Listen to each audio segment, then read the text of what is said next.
Hello friend, स्वागत है आपका अपने चैनल आज क्लास में। आज के इस वीडियो में प्रकाश का अपवर्तन किसे कहते हैं, इसके नियम को लिखे ये प्रश्न हम आपको बताने वाले हैं। और ये प्रश्न बोर्ड परीक्षा में बार बार पूछा जाता है, तो इसे आप लोग बिल्कुल ध्यान से समझिएगा।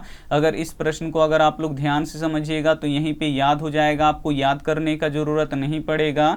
तो आइए इसका उत्तर देख लेते हैं। तो जब प्रकाश की किरणें एक माध्यम से दूसरे माध्यम में प्रवेश करती है तो अपने पथ से विचलित हो जाती है, तो उसे ही प्रकाश का अपवर्तन कहते हैं। तो प्रकाश का अपवर्तन किसे कहते हैं? तो जब प्रकाश की किरणें एक माध्यम से दूसरे माध्यम में प्रवेश करती है तो अपने पथ यानी रास्ते से विचलित हो जाती है, तो इसे ही प्रकाश का अपवर्तन कहते हैं। अब हम यहाँ पे डायग्राम से अच्छी तरीके से समझेंगे। ऊपर में देखिए विरल माध्यम है और नीचे में सघन माध्यम है। यहाँ पे दो माध्यम है, ऊपर में विरल और नीचे में सघन। तो यहाँ पे देखिए एक प्रकाश की किरण विरल माध्यम से आ रही है और जैसे ये सघन माध्यम में प्रवेश करती है तो ये अभिलंब के तरफ में मुड़ जाती है। इसको जाना चाहिए था ऐसे, लेकिन ये अभिलंब के तरफ में मुड़ जा रही है, ये अपने पथ यानी रास्ते से विचलित हो जा रही है, तो इसे ही प्रकाश का अपवर्तन कहते हैं। तो प्रकाश का अपवर्तन किसे कहते हैं? तो जब प्रकाश की किरणें एक माध्यम से दूसरे माध्यम में प्रवेश करती है तो अपने रास्ते से विचलित हो जाती है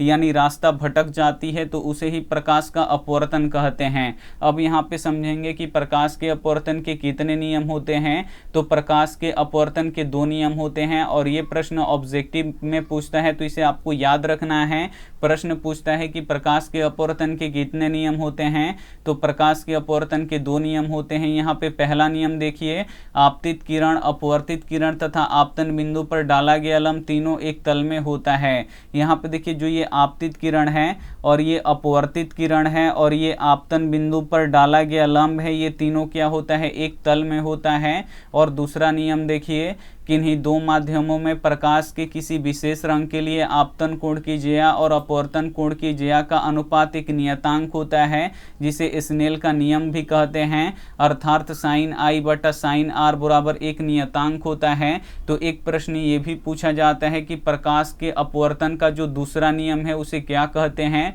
तो उसे स्नेल का भी नियम कहते हैं, इसे आपको याद रखना है। और स्नेल का नियम होता है साइन आई बटा साइन आर, ये भी ऑब्जेक्टिव में पूछा जाता है।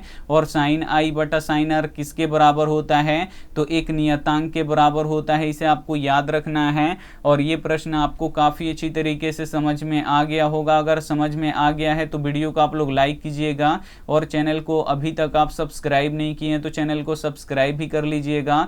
Thank you for watching. मिलते हैं अगली वीडियो में, तब तक अपना ध्यान रखिए, मन लगा के पढ़ाई कीजिए। Take care and bye.